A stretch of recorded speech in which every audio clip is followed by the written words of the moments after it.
It's been said that if Ian Fleming and Doris Kearns Goodwin had a love child, it would be Steve Barry. I don't know about that, but best-selling author Steve Barry is known for turning history into heart-thumping thrill ride. He's the author of 12 books and 3 short stories. His books have been translated into 40 languages with more than 14 million printed books in 51 countries. His book is called The Columbus Affair, and the protagonist has to solve a 500-year-old puzzle created by Christopher Columbus.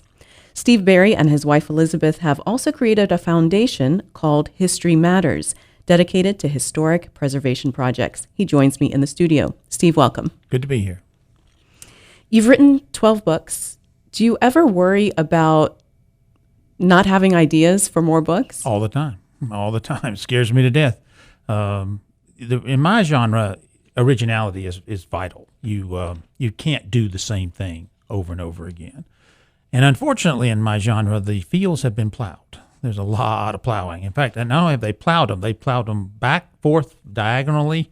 So finding that new furrow to plow has been very difficult. But luckily, I'm okay for 2013, 14, and 15. I'm okay for the next 3 years. So, But where do you get these ideas? Well, they come in the weirdest places. The Columbus Affair idea came from when I was in a old bookshop in Jacksonville, and I came across Simon Wiesenthal's book, Sails of Hope.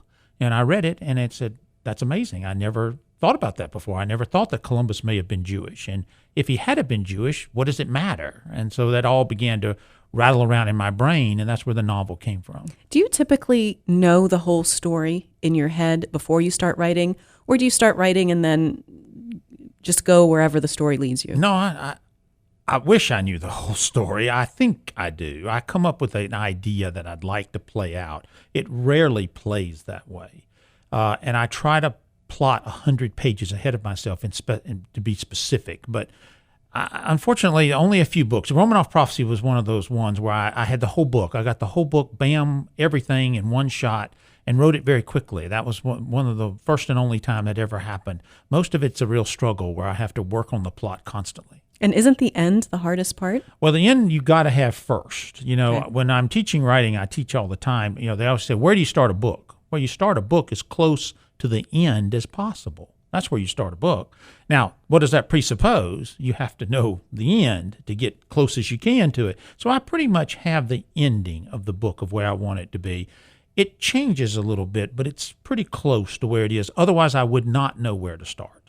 Steve, how did you get your start in writing? Because you're a lawyer. I was. I'm not anymore. I got to quit 3 years ago. And Only 3 years ago? Just 3 years ago. I wrote the first 7 novels, still practicing law, and published them while still practicing law. And because, my story was 12 years. From the day I wrote my first word, the day I sold my first word was 12 years. And it was 85 rejections over 5 different manuscripts. I got published on the 86th time when the Amber Room was bought in 2002 on the second submission of it. So it's a long process. 85 rejections. Mm-hmm. Isn't that a lot? Yeah, I wear it like a badge of courage. It's nice to have. I've actually met people who've had more. 122 is the largest I've ever seen before someone got published. But 85 is a lot. Yeah, normally 30, 40, or 50 is common. Wow. Yeah. So you pretty much got your ego pounded out of you with all that. Yeah, I didn't have one.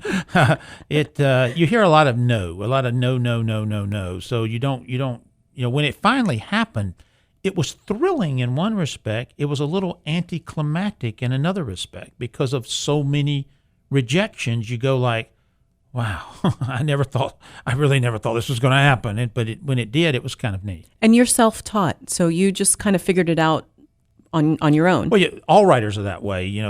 No one can teach anyone the craft of writing. It's impossible to teach. But there are people who can help teach you how to write. And that's what I did. I found some folks who helped teach me how to teach me. And I learned from that how to work on the craft. And that's what I did during those 12 years. 6 years, I went to a workshop every Wednesday night. Mm-hmm. And why did you want to write a novel? Weren't you happy being a lawyer? A little voice in your head. Every writer on the planet has a little voice in their head that tells them to write. Everyone. I've talked to the biggest names in the business. They all say the exact same thing. You have a little voice in their head that tells them to write. Now, it doesn't say write a bestseller, sell a bunch of books, do all that. It doesn't say that. It says sit down and write. If you write, I will be very happy and I will hush. If you don't write, I'm going to nag you to death. Nagged me to death for 10 years. Finally, in the summer of 1990, I sat down and I started writing, and it went quiet. And to this day, it still nags me every day. Best-selling author Steve Berry is the author of 12 books. He's in the studio with me. His novel is called The Columbus Affair. So, Steve, in 1492, Columbus sailed the ocean blue and discovered America. That's about the only thing true about the story right there. Is there anything else we need to know? A lot. We know nothing about Christopher Columbus. Nothing. We don't know where he was born, where he was raised, who his parents were, who his siblings were. We don't know how he was educated, where he was educated. He was an expert seaman, but we have no idea how he became one. We don't even know his name. We don't know what he looks like. We don't know how he got to America because the chart he used disappeared in his lifetime. We don't know what happened when he got here because the Journal of Columbus is a copy of a copy. We know nothing about this man, and he did that on purpose. Columbus was very mysterious about himself. Why? Because he harbored a secret. He was a converso. He was a Jew who had been forced to convert to Christianity. Being Jewish in that part of the world at that time in the late 15th century was a fatal thing. It was not a good thing. The Inquisition had begun. It was designed to ferret out false conversos. Columbus was very afraid of this. Simon Wiesenthal postulated this years ago in the book Sails of Hope, which was kind of dismissed at the time, but now we know more about some things. And I'm from my research on it, not only is it possible Columbus was Jewish, it's probable that he was Jewish, most likely. He rarely spoke of himself, and when he did, he contradicted himself. He kept his background mysterious on purpose, and there was a reason. So a lot about the voyage of Columbus, I don't know if you realize, you know that whole thing about Isabella sold the jewels and bought the ships so he could go to America. Completely false. The Ferdinand and Isabella didn't have 5 cents to their name. They had just finished a war with the Moors and had expelled them from the Iberian Peninsula. They were broke. What happened is 4 conversos, 4 Jews at Ferdinand's court paid for the voyage of Columbus to go to America. That we know.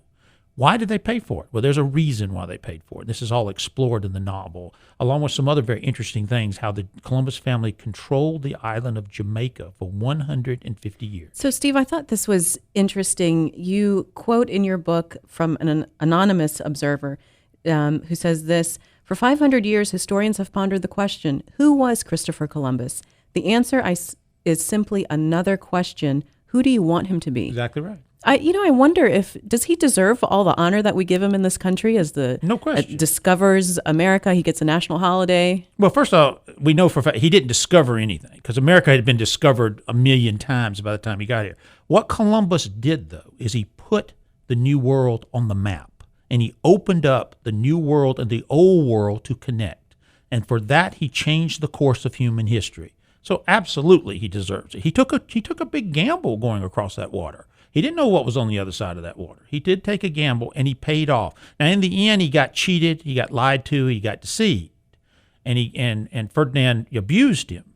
And certainly, it was not a good thing for the natives in this part of the world for what happened when he got here. But that's based on the times. That would have happened regardless of who came across that water.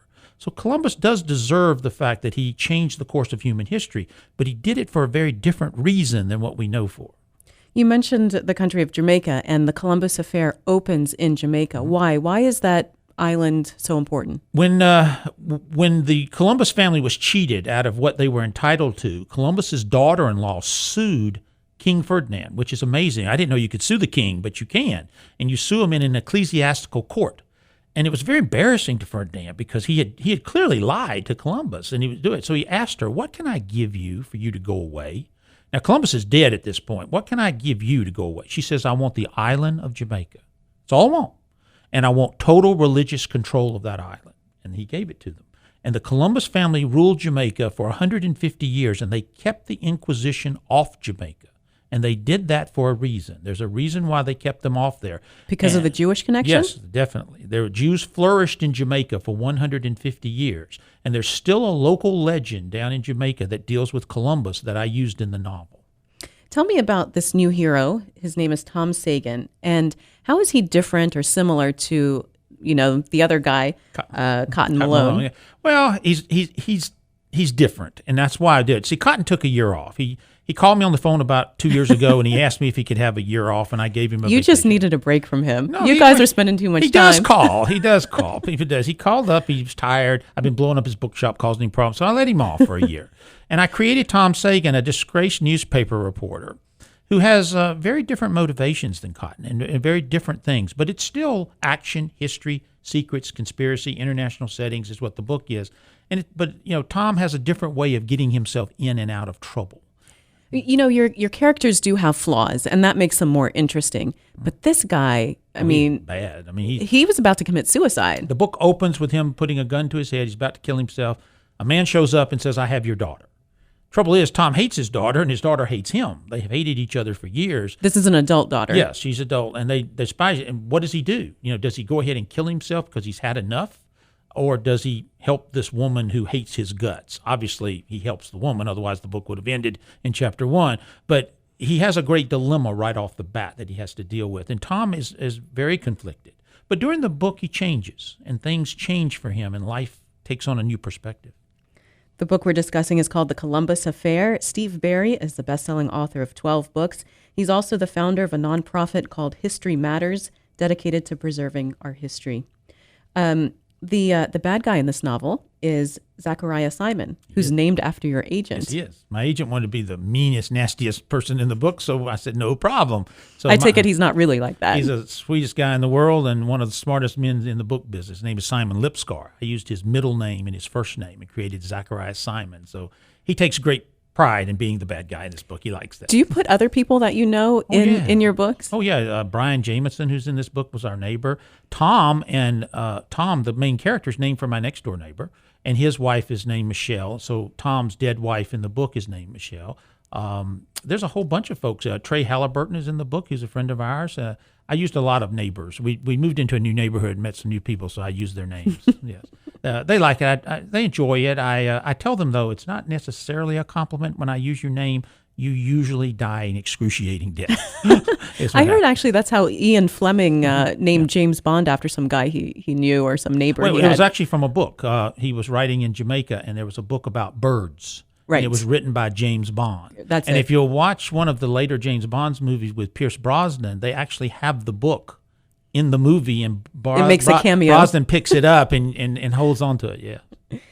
Tom, I wonder if in writing historical fiction, you ever worry that you might skew people's understanding of history. Well, I'm careful about that. I keep it about 90% accurate.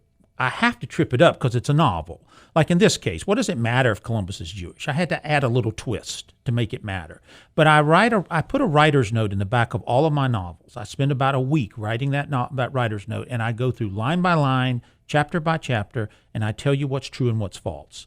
Because a lot of people are getting their history from novels like mine, which is not necessarily the best thing in the world because I'm not a historian.